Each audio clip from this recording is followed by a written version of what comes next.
Magandang umaga muli sa ating lahat. Gayon naman din sa lahat ng mga sumusubaybay sa atin, sa mga kapatiran, at maraming pong salamat sa inyo. Okay po? So, ngayon ay araw ng linggo at biblically na ating pinag-uusapan ngayon, sabi ko po sa inyo nung nakaraang Friday po ba yun Yung biblical po dito sa ating tinutukoy ay wala po talaga ditong Semana Santa. Wala pong Semana Santa. At yung mga sinasabi nila tungkol dito sa yung Holy Week, so kung Holy Week sana dapat tataktawa ay banal. Kaya makita mo sa labas, ang dami na grupo. So biblically hindi yun talaga. Wala po talaga isa rito. Ang makikita po talaga natin dito sa Biblia nito, makikita po natin dito yung dinanas ng ating Panginoon. Siya ay pinarusahan, siya ay namatay, at siya ay nabuhay na mag-uli sa ikatlong araw. Tama po ba? So, ito po yung katotohanan. Okay? So, kayo ba'y naniniwala na ang Panginoon ay nabuhay sa ikatlong araw? Amen. Di po ba? Why? Biblically, ito yung ating katunayan at ang ating katibayan na nagsasabi ang Panginoon ay nabuhay sa ikatlong araw. And do you believe na ang Panginoon ay namatay? Kasi kung hindi kayo maniniwala na hindi siya namatay, bakit mayroong pagkabuhay? Di ba? So dapat maniwala kayo na may namatay, kasi pag naniwala kayo doon, totoo mayroong nabuhay. Tama po ba? Hindi po pwede na may nabuhay, tapos walang namatay. Of course, dapat may namatay. And then, maniwala tayo na mayroong namatay. Bakit siya namatay? Dahil sa kaparusahan na kanyang natanggap. So, namatay siya dahil siya ay pinarusahan, kinurunahan ng tinig, dinuraan. Halos sabi natin dun sa Isaiah na ating nabasa, na halos hindi na malaman kung tao pa siya dahil sa kanyang pagkabugbog. Okay? So, dahil sa pagkabugbog na yun, dahil sa ating kasalanan. At dahil sa ating kasalanan, siya ay namatay. Tama po? At then, pagkatapos po nun, siya naman ay nabuhay. Okay? So, ito yung pag-uusapan natin ngayon na ating tinutukoy is the resurrections of Jesus. Ang muling pagkabuhay ng ating Panginoon. So, sana klaro sa atin na kung ano yung nangyari. Sapagkat maraming mga tao ngayon, madali nang makalimot. Di ba? So, minsan hindi nang pinagtutuunan ng pansin. Tama po ba? Minsan nawawala ng panahon para makinig. Kasi ang sinasabi nila, dito naman daw yung Panginoon sa puso at isip nila, pero hindi po, ipakita natin yung ginagawa natin. Kaya hindi yung nasa isip lang at puso. Pakita natin na talagang tayo ay sinasamba natin yung ating Panginoon. Okay? So, sige. So, ako ay samahan po ninyo sa aklat na aking bubuksan sa unang Korinto, pangkat 15, talatang 3 hanggang 11. Okay, tayo pong lahat ay tumayo at sama-sama tayong magbabasa ng salita ng Panginoon sa aklat ng unang Korinto, pangkat 15, talatang 3 hanggang 11. Okay po? So, once again, yung ating pag-uusapan ay tungkol po sa muling pagkabuhay ng ating Panginoon.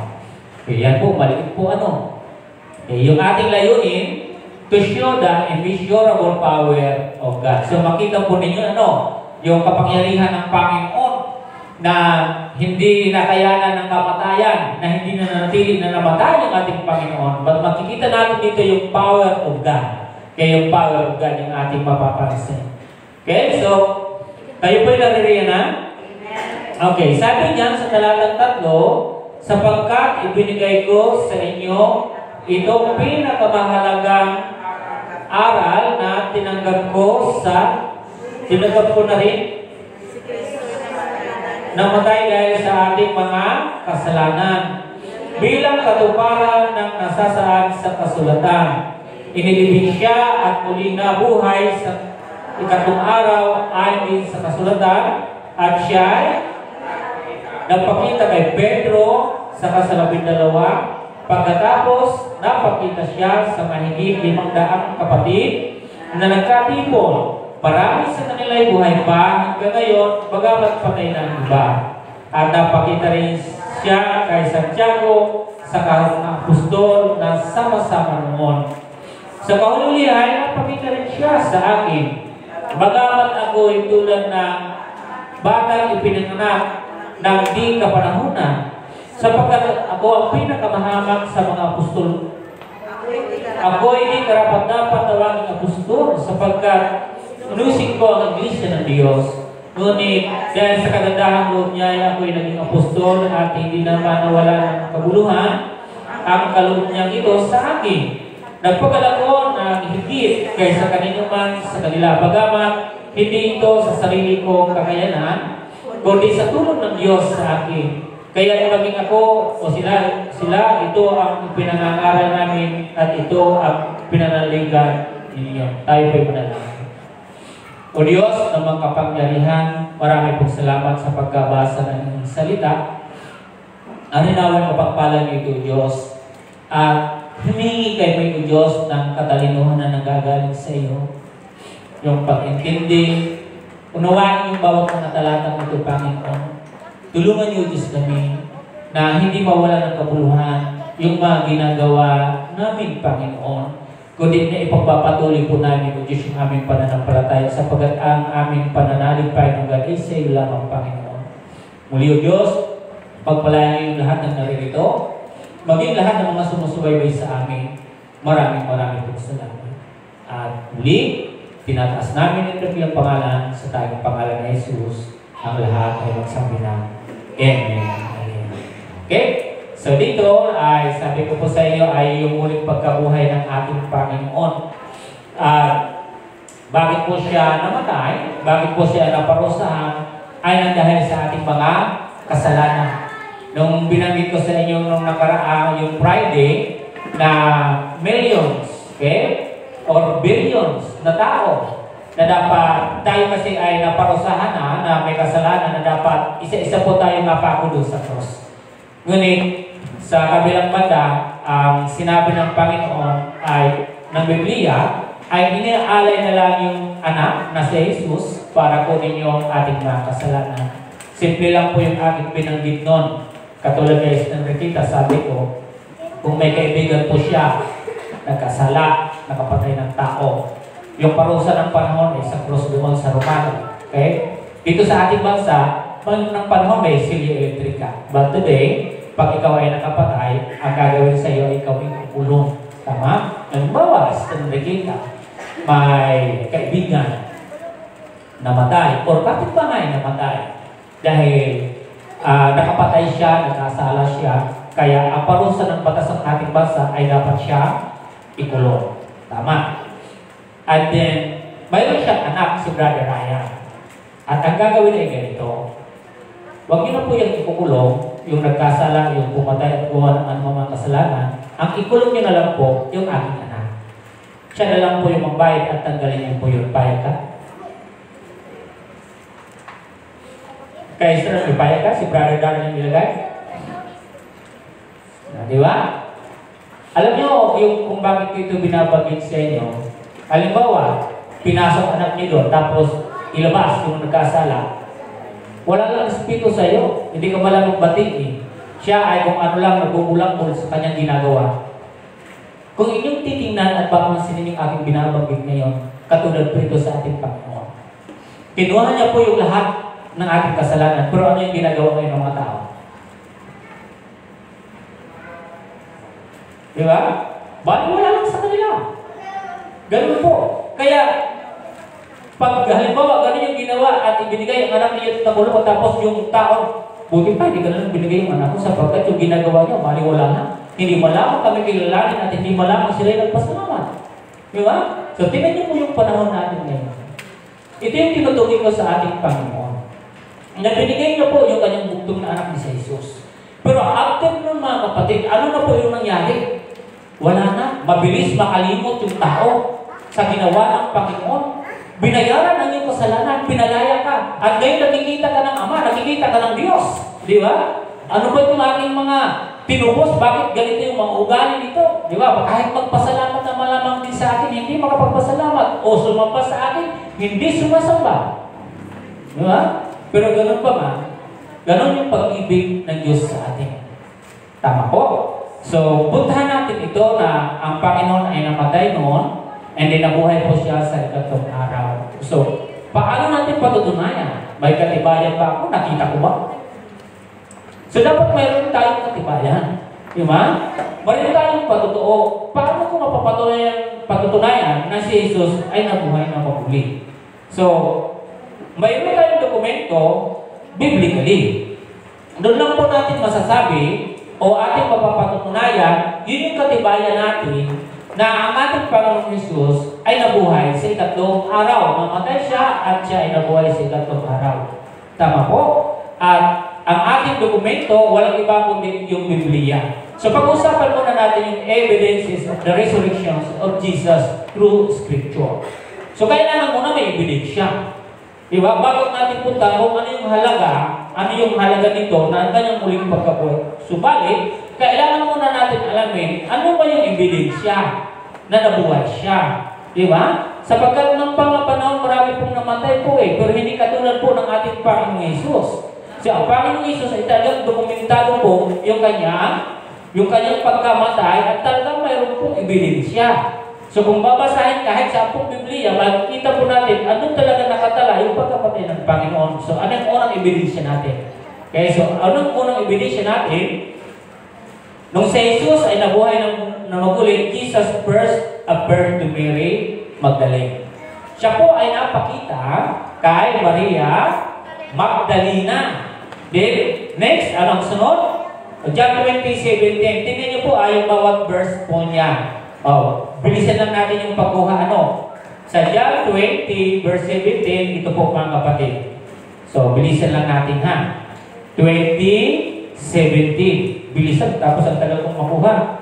20:17. Sabi niya, huwag mo akong hawakan, sapagkat hindi pa ako nakakapunta sa Ama. Wika ni Jesus. Salib, pumunta ka sa akin mga kapatid at sabihin mong aakit ako sa aking Ama at inyong Ama sa aking Diyos at inyong Diyos.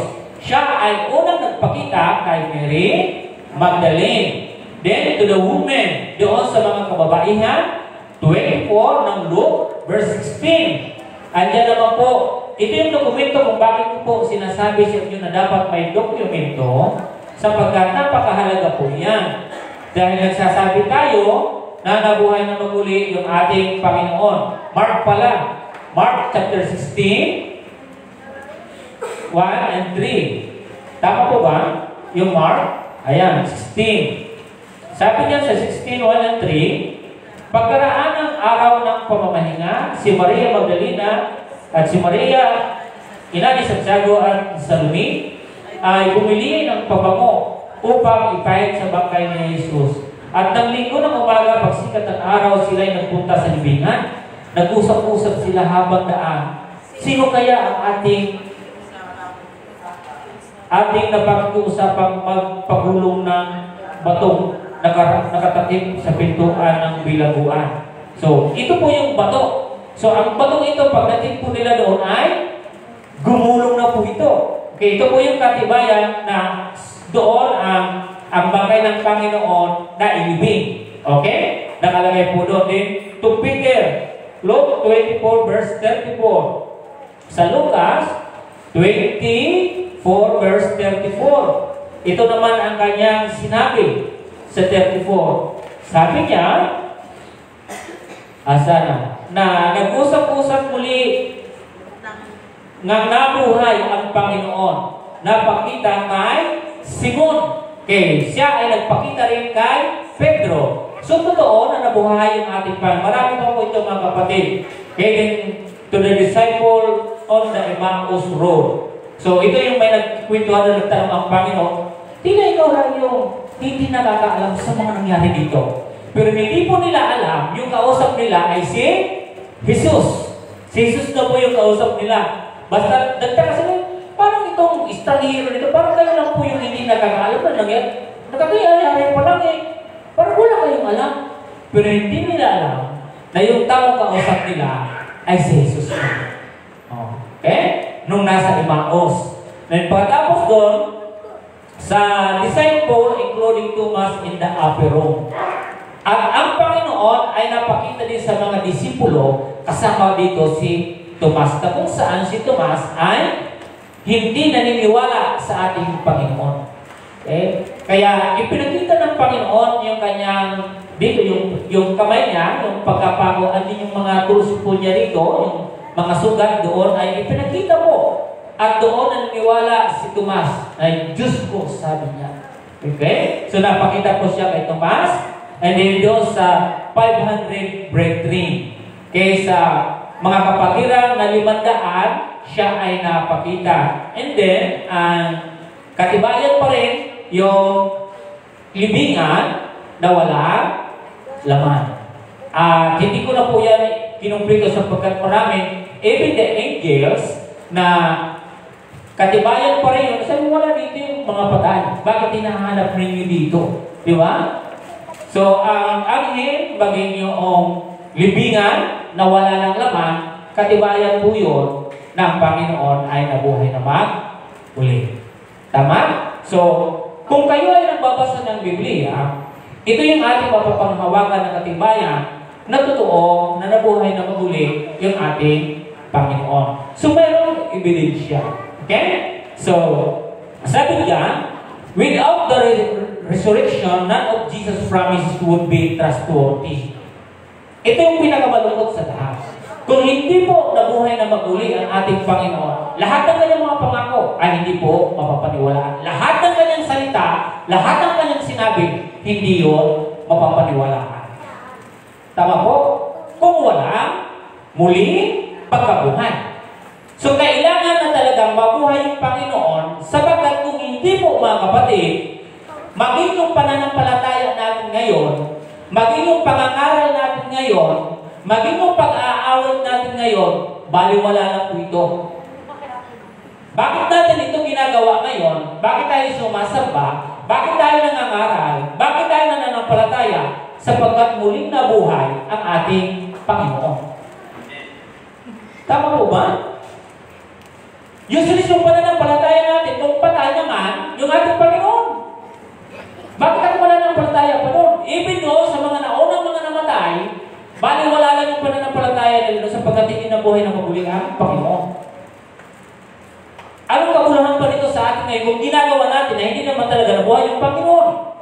Ginagawa natin ito ngayon sapagkat totoo na nabuhay yung ating Panginoong Hesus. Tama po? Yan yung totoo. Okay? Sabi dito mga kapatid, na inuulit ko, kung walang pagkabuhay muli, wala sa mga pangako ni Jesus ang mapagkakatiwalaan. Maging yung mga salita na sinasabi natin ngayon, mga words na binabagin po natin, hindi yung titiwalaan. Ngayon nga pa lang, mga kapatid yung Biblia, share mo sa tao, hindi maniwala Pero tingnan mo, share mo mga fake news. Sila ay ang bilis maniwala sa fake news. Di ba? Ang kasinungalingan ngayon madali paniwalaan, pero yung katotohanan, ang hirap paniwalaan. Ito yung umiiral sa mundo ngayon. Kaya itong Biblia ngayon, mga kapatid, kaya nagtanong ako sa inyo kanina kung kayo ay naniniwala na siya ay namatay at siya ay muli nabuhay. Di po ba? So maraming tao, hindi maniwala sa Biblia, mas gusto pa nilang maniwala sa mga fake news. May mga chismis dyan, malinis maniwala. Pero share mo ng words of God. Hindi ako maniwala niyan. Pero tingnan niyo po ngayon sa panahon natin yung umiira. Sa kasalukuyan. Di po ba? Ang daling maniwala sa bawat istorya. Di ba? Ang daling maniwala. Pero harapin mo ito. Sabihin mo na si Jesus ay muling nabuhay. Si Jesus ay ganito yung ginawa. Hindi yung mapapaniwala mo. Ang hirap ngayon sa tao. Ang kanila nang iniibig ay yung kasinungalingan. Iniibig na nila yung mga hindi mapagkakatiwala ang mga salita. Okay? Nabagos, ibigin dapat yung katotohanan, ibigin yung totoo, pero ngayon, yung tao ay hindi nila nababaliktad na po yung isip. Di po ba? Kaya nakatulong lang din naman po. Na ganun na po yung ikot ng mundo. na masabihan ka lang ng ganito sa lahat mga bagay nito. Ayaw mo siya sa atin. Wala kang panahon na alamin. Basta kung anong sinabi ng tao, yun na yung pag-aalam mo. O, di ba? Dapat mayroon kang habang na ginagawa kung totoo o hindi yung iyong naririnig. Di ba? Kaya bakit ko po inaano kayo na magdala ng Biblia na galing mismo sa inyo o dito sa simbahan para masubaybayan po yung pinabasa natin. Kasi maganda po na mayroon kayong katibayan. Kaya sa ngayon mga kapatid, sa bawat salita, huwag na muna kayong maniniwala agad. Kailangan ay mayroong katibayan. Huwag yung kayong basta-basta na nadadala. Sapagkat marami po ang namamatay sa mali. Di ba? Ang dami namatay sa maling akala. Hindi lang namamatay, napapahamak. Ang dami yung mga tao, hindi lang mga Pilipino, napapahamak dahil sa mga bagay na katulad niyan, mga fake news na yan. Kasi wala naman silang katibayan. Pag tinanong mo, sabi niya. Pag sabi niya, sabi niya rin. So walang nakukuha ng tamang kasagutan sapagkat puro lang nila narinig. Pero ito mga kapatid, hindi lang natin narinig, kundi nabasa natin mismo sa banal na kasulatan na ang Panginoon ay totoo na siya ay muli nabuhay sa 3 araw. Tama po? Okay. So, sabi dito mga kapatid, may mga verse po ako. So, sa Matthew 12:40, yung mga verse na po yan, madalian ko lang pong bubuksan po ito. So, tinutukoy ko po ito dito kasi kung hindi po muling nabuhay yung Panginoon, itong mga sinabi po dito, itong binabagin ko na sa inyo na hindi na po talaga mapapaniwalaan sapagkat hindi siya nabuhay. Okay? Dahil ito yung mga sinabi ng Panginoon. Sabi niya, sa 40, sabi niya, 12 verse 40, ito ang kanyang nababanggit. Sabi dito sa 40, kung paano si Jonas ay 3 araw at 3 gabi nasa tiyan ng dabuhalang isda, gayon din ang anak ng tao ay 3 araw at 3 gabi nasa ilalim ng lupa. Tama? Kaya kung hindi po ito mangyari na mabuhay ang ating Panginoon, walang saysay yung ating binabasa ngayon. Okay? Next. Anong sinabi dito? 16 verse 21. 16 verse 21, ito naman ang sinabi. Mula noon ay pinaalam ni Jesus sa kanyang mga alagad na dapat siyang magtungo sa Jerusalem at magbata ng maraming hirap sa kamay ng matatanda ng bayan, ng mga punong saserdote at ng mga eskriba, at kanilang ipapapatay siya, ngunit sa 3 araw siya ay muling mabubuhay. Isipin niyo po yung mga matitinding binitawan ng Panginoong Isus. Kung hindi po yan nangyari, useless na po yung lahat. Wala na lahat. Okay? And then sabi niya, 17 verse 9, ang sinabi niya naman sa 17 verse 9, at habang bumababa sila sa bundok, inuutos ni Jesus sa kanila, huwag ninyong sasabihin kanino man ang pangitain hanggang hindi muling nabubuhay ang anak ng tao. Ayan, sinabi pa rin po niya, 23. Verse 23, ay ito naman ang kanyang sinabi. Sabi niya, at papatayin, ngunit muling mabubuhay sa 3 araw, at sila ay lubhag ng dalamhati. And then, chapter 20, verse 19, ito naman ang kanyang sinabi. Tapusin po natin. 20 verse 19. Ang sabi niya naman, at ibibigay sa mga hintil sa itutuyain, hahagupitin at ipapapako sa krus, ngunit muli siyang bubuhayin sa 3 araw. 26 verse 32, ito naman ang kanyang sinasabi. Isipin niyo po mga kapatid, itong sobrang sinabi ng ating Panginoon kung hindi po nangyari yung muling pagkabuhay. 32, ang sabi niya dito, ngunit pagkatapos na ako'y muling mabuhay, mauna ako sa inyo sa Galilea. Di ba? Bakit ko po ito nababanggit mga kapatid? Alam nyo, napakahalaga po yung ating mga sinasalita. Tama po? Bilang mga Kristiyano, siguraduhin po natin yung sinasalita natin ay makatotohanan. Hindi kailangan ang Kristiyano na magsinungaling. Tama po ma? Huwag niyo ipapawalang bisa yung lahat ng sinasabi ninyo. Okay? Katulad ng ating Panginoon. Kaya napatunayan niyo po, kasi kung nagkataon, hindi po nangyari yung muling pagkabuhay, lahat ng sinabi niyo ito ay bagsak. Araw-araw mayroon ito sa atin. Bago kayo magsalita, isipin niyo muna yung bawat bibitawan ninyong mga salita. Naintindihan po? Huwag kayo basta-basta magsasalita na hindi nyo naman gagawin. Huwag na huwag kayong magsasalita na hindi nyo tutuparin. Tama po? Ang muling pagkabuhay ng Panginoon, lahat ng kanyang sinabi nandoon ay tinutuon niya. Maraming mga tao ngayon gusto lang magsalita para pakinggan ng kanyang mga kasama na masarap pakinggan yung salita. Pero sa kahuli-hulihan, pinakadulo nito, hindi mo naman ginagawa. Para lang ma-impress mo yung tao, mangangako ka ng isang bagay, pero hindi mo naman ginagawa. Pero ang Panginoon ay iba.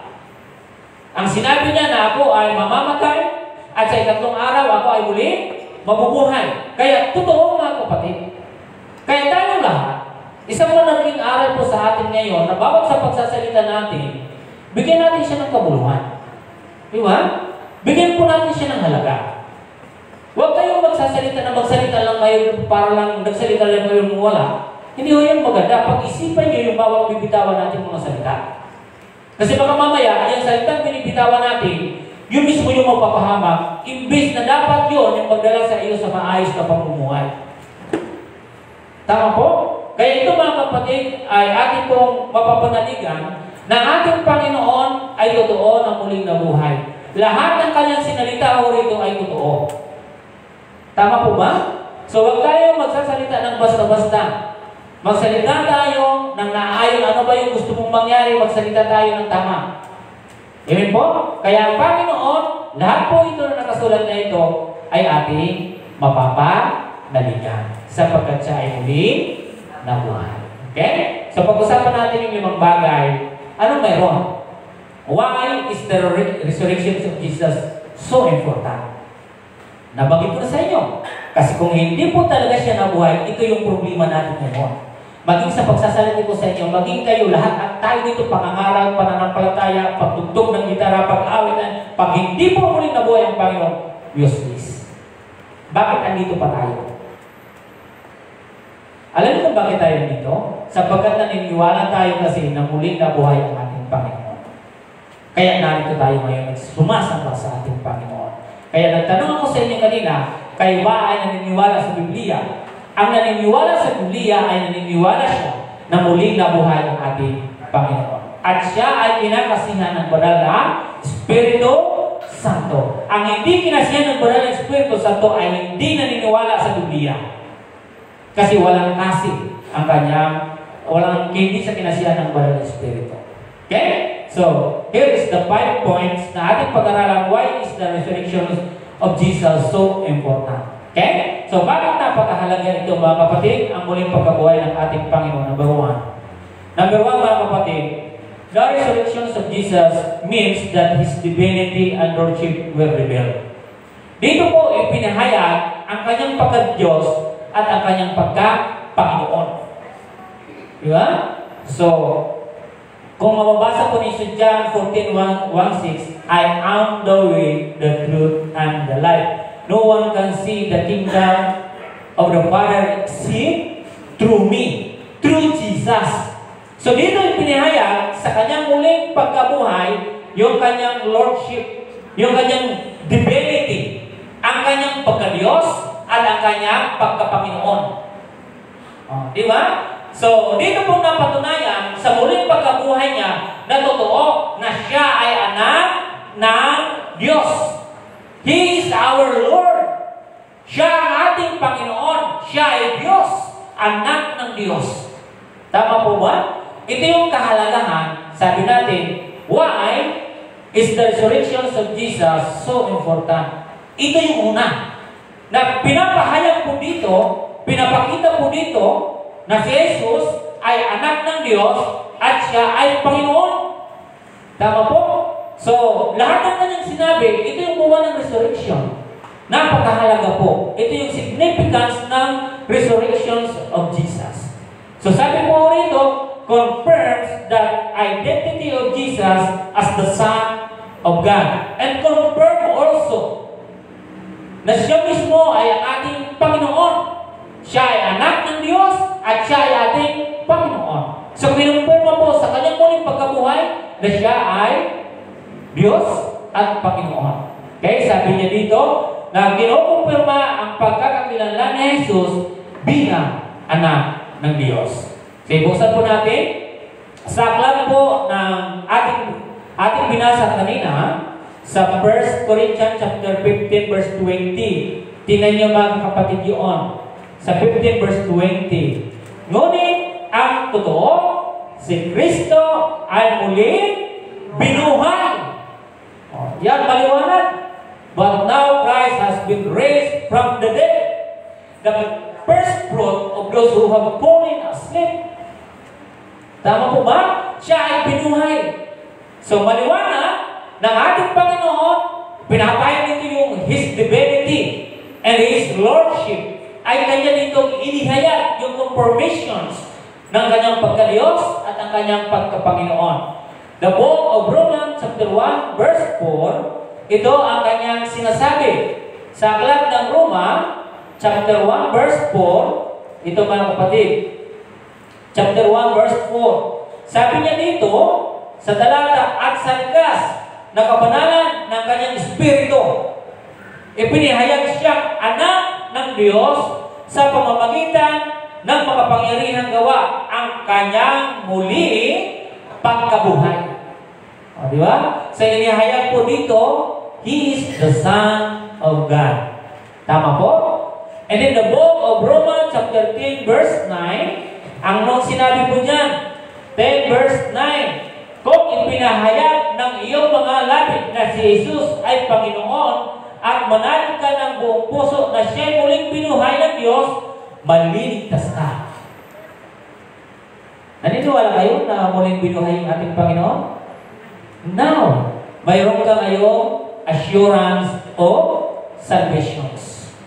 May kakayanan ka ngayon sa iyong buhay. Ikaw ay mayroong kaligtasan. Kaya ang sabi dito sa 10 verse 9, kung ipinapahayag ninyong si Jesus ay Panginoon, sabi niya, yung kanyang Lordship, kung pinapahayag ng iyong labi na siya ay muling binuhay, ikaw ay maliligtas. Kaya sino mang naniniwala, mayroong pananampalatayang nananalig sa Panginoon na muling binuhay, siya ay maliligtas. Bibingira na po ata siguro ngayon naniniwala na muling nabuhay ang Panginoon. O sa labi na lamang nila pero sa puso malayo. Marami ngayon nagpapayag ng Panginoon. Diyos ko. Pero yung puso ay malayo. Ang gusto ng Panginoon nasanay narito sa ating mga puso. Tama po ba? Kung kayo ay naniniwala sa Panginoon na siya'y muling nabuhay at kayo naniniwala siya'y anak ng Diyos at Panginoon, ikaw ay mayroong kaligtasan. Yan yung importanteng bagay ng kanyang muling pagkabuhay. Isa yan, mga kapatid, na pinahayag niya, na-reveal po na siya yung kanyang identity, na-confirm po na siya ay Son of God at siya ay ang ating Panginoon. Okay, Lordship. Okay, His Lordship and His divinity. Amen? Yan yung una. Pangalawa, mga kapatid. Pangalawa, the resurrection of Jesus means victory over sin and death. Ang muling pagkabuhay ni Jesus ay nangangahulugan ng tagumpay laban sa kasalanan at kamatayan. Tama? So, sabi diyan, the wages of sin is death. Okay? Ang kabayaran ng kasalanan ay kamatayan. Kung bakit namamatay ang tao. Kung walang kasalanan, wala kamatayan. Subalit ang tao dahil ay makasalanan o ng panahon ng ating Panginoon, ulitin ko, wala pa siyang kasalanan. Tama po ba? So wala siyang kasalanan. Perfect yung ating Panginoon. Kinuha niya yung kasalanan ng lahat ng tao. Tama po ba? Siya ay pinarusahan Dahil andun na po sa Kanya lahat. Lahat ang ibinintang, lahat ang andun na sa Kanya. Kaya nung pinarusahan siya, nung pinako sa cross, ano ang nangyayari sa ating Panginoon? Siya ay namatay. Dahil ang kasalanan, ang kabayaran ay kamatayan sa lahat sa ating mga tao. Pero praise God, sapagkat dahil sa ating Panginoon, tayo lahat ay tayo lahat ngayon ay malaya. Binayaran ang ating mga kasalanan. Lahat yun ay binayaran ng ating Panginoon. Sa kanyang muling pagkabuhay, nakita po natin kung paano niya po ginapi yung kamandag ng kasalanan at ang kamatayan. Ibig sabihin, sa muling pagkabuhay ng ating Panginoon, mapapansin po natin dito na wala pong kapangyarihan ng kamatayan sa ating Diyos. Kasi kung may kapangyarihan yung kamatayan, di sana hanggang ngayon, patay pa yung ating Panginoon. Maliwanag po yun? Di po ba? So, ibig sabihin, maliwanag na binabanggit po ng Biblia na ang kamatayan kailanman, wala pong kapangyarihan sa ating Panginoon. Kung may kapangyarihan sana siya, di sana hindi nabuhay sa katong araw. Hanggang ngayon, magpakailanman, dapat patay siya na yun. Hindi ho eh. Doon pong pinakita ng Panginoon, nung siya po yung namatay, doon niyang pinakita na walang kapangyarihan sa Diyos ang kamatayan. Tama po ba? Maniwala kayo mga kapatid. Totoo, mga kapatid, na walang kapangyarihan yung kamatayan. Okay? So, sabi dito mga kapatid, sa talata na aking binabasa, ang muling pagkabuhay ni Jesus ay nangangahulugan ng tagumpay laban sa kasalanan at kamatayan. Basahin natin sa 1 Corinthians chapter 15, 54 to 47. Tingnan natin 54 hanggang 47. Sabi niya, kapag napalitan na ang walang pagkabulok ng nabubulok at napalitan ng walang kamatayan ang namamatay, matutupad ang nasasaad sa kasulatan. Sabi niya, nalupig na ang kamatayan, ganap na nagtagumpay. Nasaan o kamatayan ang iyong tagumpay? Sabi niya, nasaan o kamatayan ang iyong kamandag? Tingnan niyo po Din sabi dito, ang kamandag ng kamatayan ay ang kasalanan, at ang lakas ng kasalanan ay nagmumula sa kautusan. Nagpapasalamat tayo sa Diyos na nagbibigay sa atin ng tagumpay sa pamamagitan ng ating Panginoong Jesucristo. So maliwanag dito mga kapatid yung victory. Okay? Makikita po natin dito yung tagumpay ng ating Panginoong Jesus, tagumpay doon sa kamatayan. So wala pong kapangyarihan yung kamatayan sa ating Panginoon. Di ba nakita natin kanina na kung paano niya sinabi niya kung paano si Jonas na linunog ng isda. Ilang araw po siya? Sa beli? 3 araw. Gayun din ang Panginoon Jesus. Saan po siya? Sa lupa. Si Jonas ay sa isda.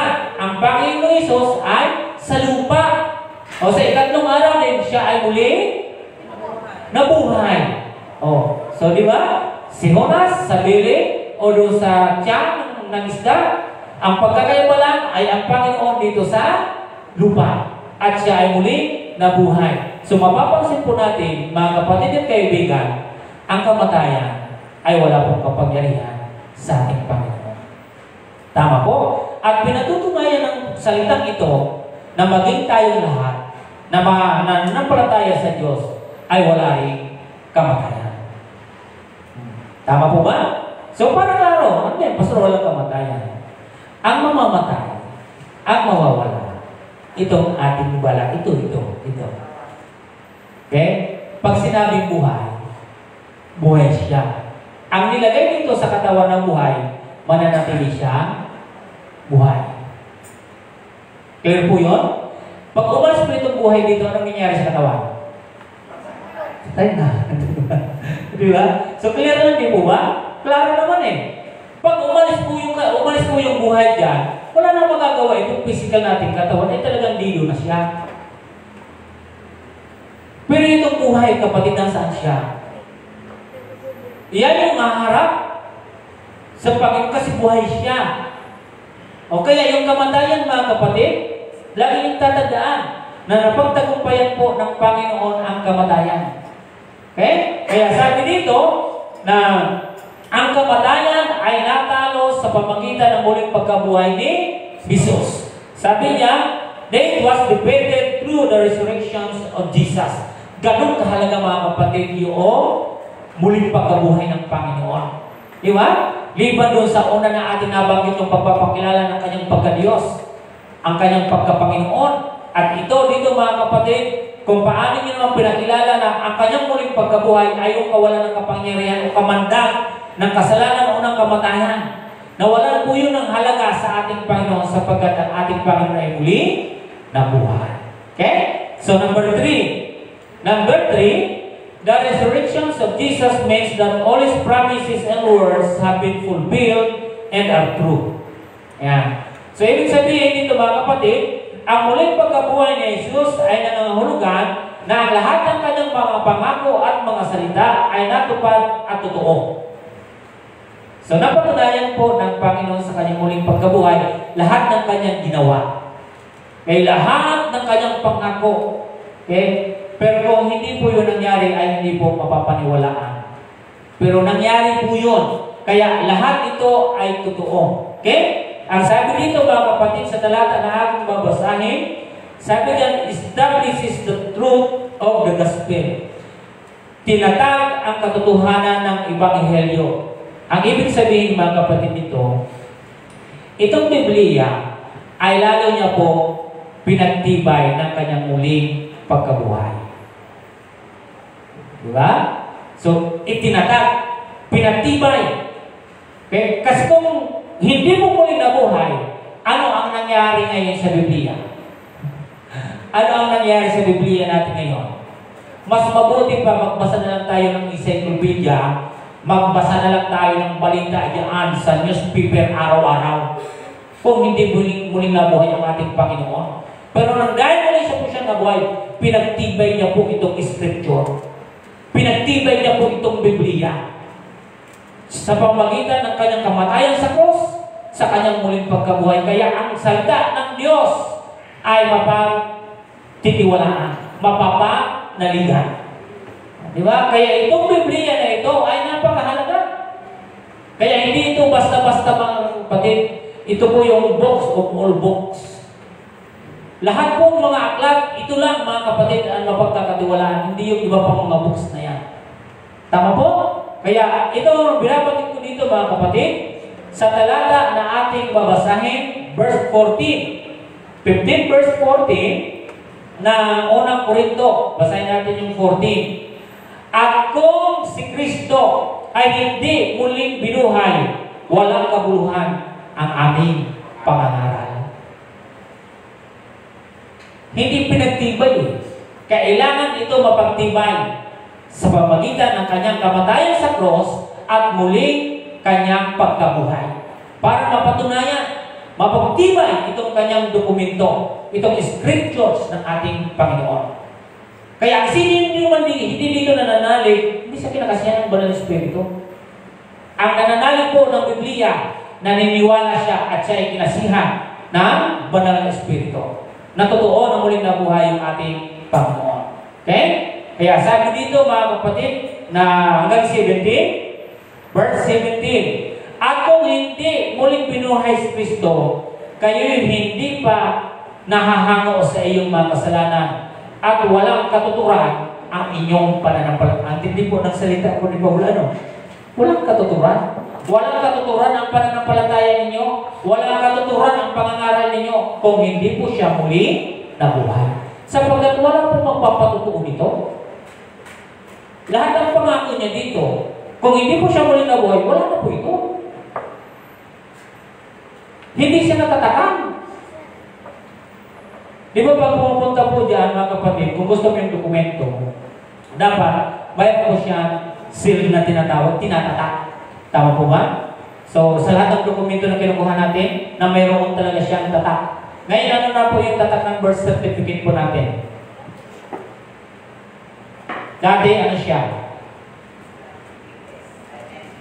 NSO. Ngayon, PSA. Ang tawag na po ngayon. May nakatatak na po yun doon nakatibayan yung legit. Di ba? Kaya ito mga kapatid, kailangan matatakan to. Kailangan lahat ng sinabi niya dito, lahat ng pinangako niya, dapat mayroong tatakto. Kaya sinabi dito ng ating Panginoon, ako ay parurusahan, ako ay mamamatay, at sa ikatlong araw, ako ay muli mabubuhay. Kaya buhay-buhay po ngayon yung salita ng Diyos. At hindi po patay ang ating Panginoon. At lalong hindi patay ang ating pananampalataya. At sino bang lahat ngayong mga nabibigatan, pag ikaw ay mayroong pananampalataya, buhay ang Diyos at kaya kanyang pagpalain. Tama po ba? Yun yung totoo. Buhay ang ating Panginoon. Kaya doon yung isipin patay po siya. Kaya kung ikaw ay mayroong malaking problema man ngayon, buhay ang Diyos na pinakikinggan ka niya. Handang-handa siya na tulungan ka sa iyong sitwasyon sa panahon ito. Amen po?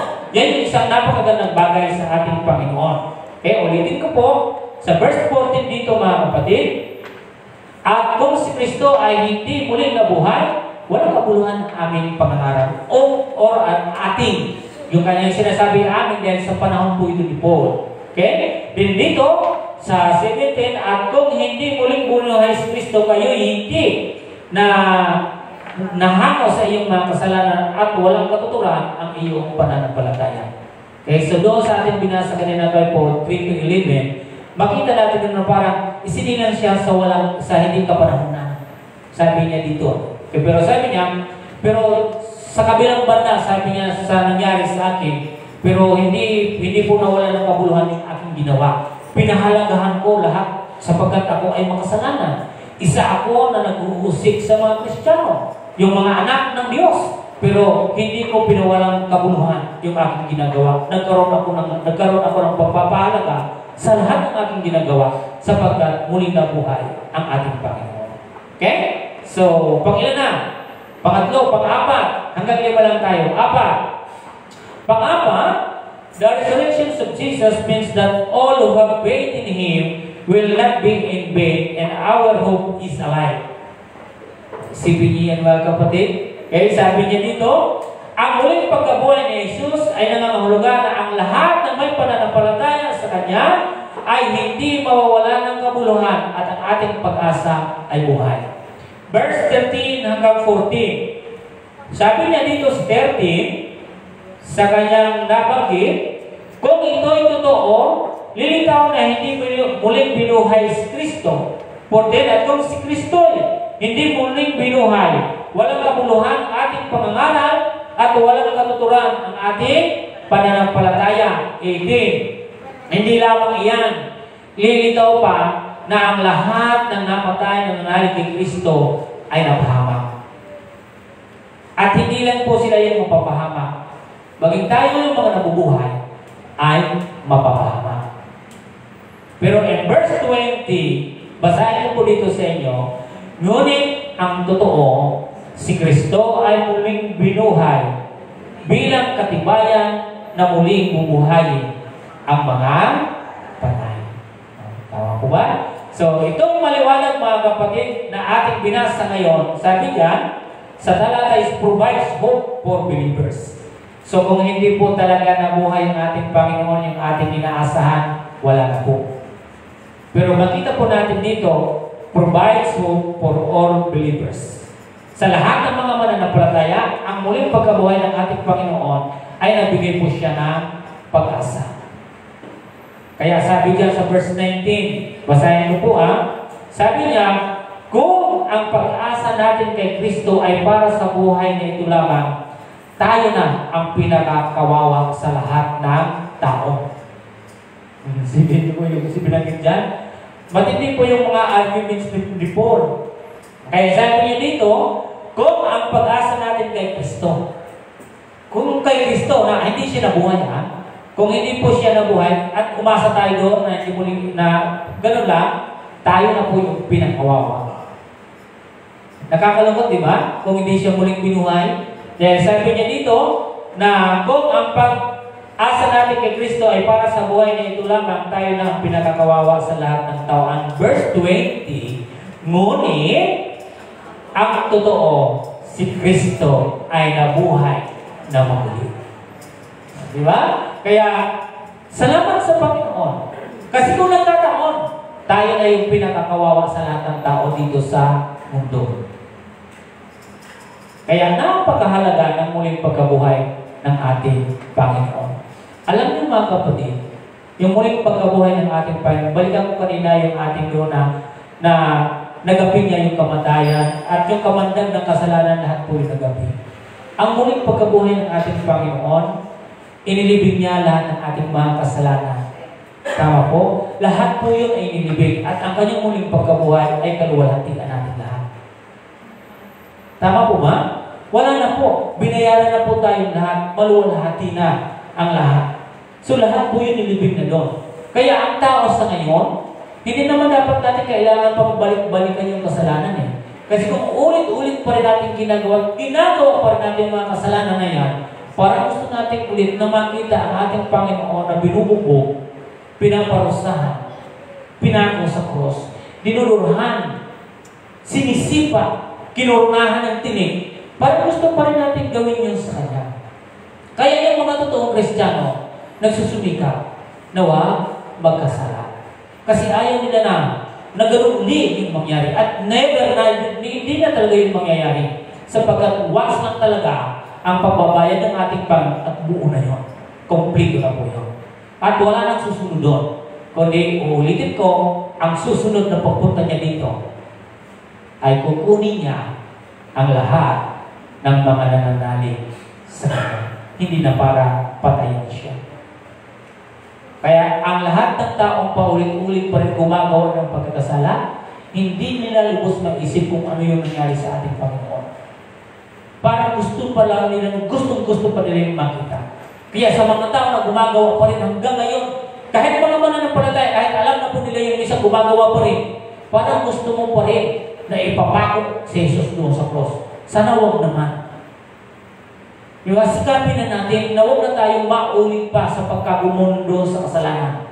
Tanggalin na natin yon. Kasi ayaw ko na. Sa bawat pagkakasala mo, iisipin mo lagi na sa bawat sala mo ay nagpapakita po yung pagpapapako sa cross. Pagdudura sa ating Panginoon at pagtatadyak sa ating Panginoon. Iisipin mo po yung lagi. Di ba? Halimbawa, magsunungaling ka. Lagi mong isipin na pako yung Panginoon. Lagi mong isipin ang Panginoon ay yung bawat balat, yung bawat laman na kumalas sa kanyang katawan, yun yung lagi mong isipin. Di ba? Kung ikaw ay nagmumura, isipin mo lagi yun, yung bawat yan. Yung dura, katsak, tinig. Yan yun mga kapatid. Binayaran po yan ng Panginoon. Kaya alam ko yung lahat ng mga Kristiyano na totoo ay hindi nagpapatuloy sa pagkakasala. Okay? So, panghuli at ang panglima, mga kapatid. The resurrections of Jesus means that all who have faith in Jesus are assured of our resurrections. Okay, sabi niya dito, ang pagkabuhay na maguli ni Jesus ay nangangahulugan ang lahat ng pananampalataya kay Jesus ay nakatitiyak sa ating muling pagkabuhay. Okay, so, dalawa ang destinasyon ng buhay ng muling pagkabuhay. Ano? Ang destination para sa Panginoon, ang isang destinasyon ay para sa impyerno. Di ba? Kaya ang lahat ng mga mananampalataya nananalig sa ating Panginoon at pagdating ng panahon sa ating muling pagkabuhay, kapag nakasulat, nakatala sa aklat ng buhay ang iyong pangalan, kanino ka? Kanino ka? Dito ka kay San Pedro? Sa ating Panginoon. Subalit, kapag hindi po nasumpungan, hindi po natagpuan ang pangalan mo doon sa aklat ng buhay, sure na hindi ka sa langit. Ikaw ay buhay. Subalit, sa impyerno na habang buhay, na magtitiis, na apoy, napakainit habang buhay, na hindi naman yan nakatalaga doon sa mga tao, yun ay nakatalaga doon kay Satanas. Subalit ang lahat ng sumusunod sa kanya, mapapapunta po roon. Diba? Kaya sabi dito mga kapatid, na binabanggit ang pagkabuhay na maguli ni Jesus ay nangangahulugan na ang lahat ng may pananampalataya kay Jesus ay nakakatiyak sa ating muling pagkabuhay. Ibig sabihin, makakasama natin ang ating Panginoon. So tiyakin natin, kahit tumanda pa tayo dito, tumuloy-tuloy lang tayo sa ating pananalig sa Panginoon. Amen po? Maniwala kayo na ang Panginoon ay kasama natin. Maging sa panahon natin ngayon, huwag niyong isasabing patay siya. No. Siya ay buhay na kasama natin araw-araw ng ating buhay. Amen ho? So bakit po? Nung panahon na po siya umakyat, anong sinabi po ng Panginoon doon sa Matthew 28? Tingnan niyo po mga kapatid ha. Sandali yan po nating pumuntahan. So Matthew 28, ano ang sabi po dito ng Panginoon verse 20? Ang sabi niya dito sa talata, ang sabi niya dito, 20. Tama. At turo ang sumunod sa lahat ng pinag-utos ko sa inyo. Tandaan ninyo, ako'y lagi kasama ninyo hanggang sa katapusan na sanlibutan. Di ba? So, naniniwala kayong buhay ang Panginoon?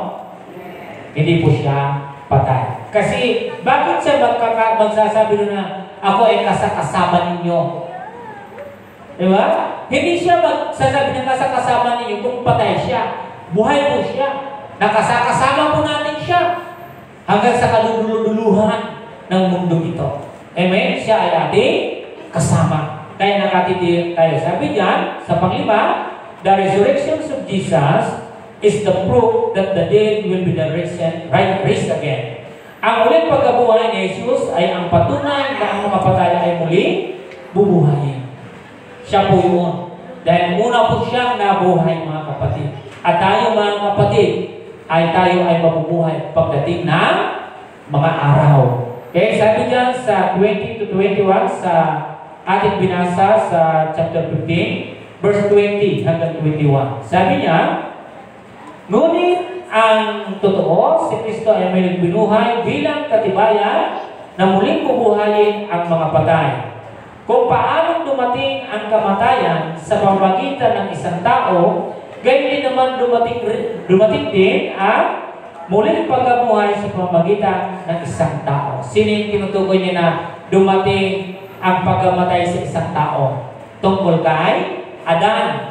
Dahil sa panahon ni Adan, na nagkasala po, napatay yung relasyon sa Panginoon. At yung muling pagkabuhay ay sa pangalawang Adan, walang iba kundi si Kristo na nagdala po ng muling pagkabuhay. So yun po mga kapatid, yaong katibayan. Amen? So yung lima niya mga kapatid ay napakahalaga. Pero marami pang mga bagay, marami pa po dyan, yung bunga po ng muling pagkabuhay ng ating Panginoon. Amen? So lahat ba tayo ay naniniwala sa ating Panginoon? Okay, naniniwala tayo na ang ating mga kasalanan ay kanyang inako, at siya ay pinarusahan, at siya ay namatay sa cross, at siya ay namatay. At siya ngayon ay muli nabuhay. Amen? So ngayon, ibig sabihin, ang Panginoon ay kasama natin habang tayo ay nabubuhay. So lahat mga kapatid ay hindi po nawalang kabuluhan ang lahat ng kanyang mga pangako, lahat ng kanyang mga aral. Ito po ay nasilyuhan ng kanyang kamatayan sa cross at sa kanyang muling pagkabuhay na ang salita ng Diyos ay totoo. Amen? Okay. Sa ating pagtatapos mga kapatid, sinabi ni Jesus mismo, sabi niya, sino man ay makapaparoon sa Ama, ay hindi makakaparoon sa Ama, kundi sa pamamagitan ko. Okay? Sabi niya, ikaw ay maituturing na nawawala. Kailan ka maituturing na nawawala? Kailan ka maituturing na hindi kasama ng ating Panginoon? Diba? Kailan yun? Sa panahon na itong aking babanggitin mga kapatid, kung hindi mo pinagkakatiwalaan si Jesus, ay maituturing na ikaw ay nawawala. Lahat ng sino man dito sa atin, lahat ng mga sumusubaybay sa atin, ang sino man hindi nagtitiwala sa ating Panginoon, ay ikaw ay sasabihin nawawala. Sapagkat hindi ka nagtitiwala sa ating Panginoon. Wala kang koneksyon sapagkat wala kang paniniwala. Tama po ba?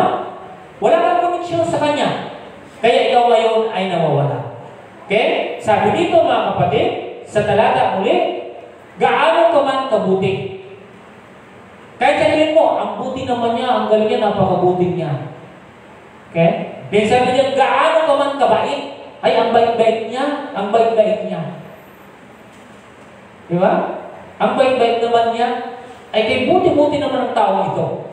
Okay? And then sabi niya, gaano man karami ang kayamanan mo. Ay, ang napakayaman mo naman. Diba? Para andyan na lahat sa'yo. Gaano ka man kagaling o katalino. Ang galing mo, ang talento mo, ang napakatalino mo talaga. Diba? And then sabi dito, gaano ka man kadalas magpunta sa simbahan. Sabi natin araw-araw, umang-umaga. And then sabi diyan, o basahin ang Biblia. Lagi pong binabasa. Nagpapakita ka pa sa kalsada, nagsasabi ko pag ganito, binabasa mo yan. And then sabi, ikaw ay nawawala kung hindi ka nagtitiwala kay Jesus. Tama po? Gaano ka man kayaman? Gaano ka man kabait?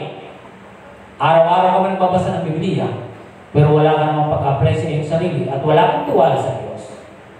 Baliwala lang po yun. Consider po yun na ikaw ay nawawala. Para huwag kang nawawala, kailangan mo maniwala sa ating Panginoon Jesus. Amen? Naniniwala ba tayo sa ating Panginoon? Kapag kayo po ay naniwala, hindi ka nawawala. Ikaw ay mayroong tiwala sa ating Diyos. Tayo po ay manalangin. Panginoon, maraming pong salamat muli sa iyong mga salita. Salamat po Diyos sa iyong muling pagkabuhay. Na Lord, iyong pinagtibay, pinatatak, Panginoon God, ang iyong banal na kasulatan. Salamat po ng marami sapagkat hindi nawalang kabuluhan yung aming pangangaral, hindi nawalan ng kabuluhan yung aming pananampalataya, hindi nawalan ng kabuluhan yung aming pagbibigkas ng iyong dakilang pangalan. Lahat ng ginagawa namin ngayon, Diyos, ay lahat mayroong kabuluhan sapagkat kayo ay muli nabuhay. Maraming pong salamat sa tayong pangalan ni Jesus. Ang lahat ay magsabi na Amen and Amen. Maraming salamat. Ngayon ay mayroon po tayong banal na hapunan. Sa lahat ng mga sumusubaybay sa atin, please prepare a small cup, biscuit, and then sabay-sabay po tayo na magkaroon ng communion. Malayo man kayo dito sa simbahan natin ngayon sa oras na ito. Halinaway kayo rin po ay nakapaghanda. But before that, bago tayo mag-partake ng ating communion, ay kailangan muna natin na siyasatin yung ating mga sarili na hingiin natin sa Panginoon kung ano man yung nagawa nating mga kasalanan, humingi tayo ng kapatawaran sa ating Panginoon bago po tayo mag-take ng ating communion. Amen? Okay? So sige po, tayo po ay lahat ng manalangin. Maging kayo po dyan na sumasubaybay, tayo po lahat ay manalangin sa ating mga sarili.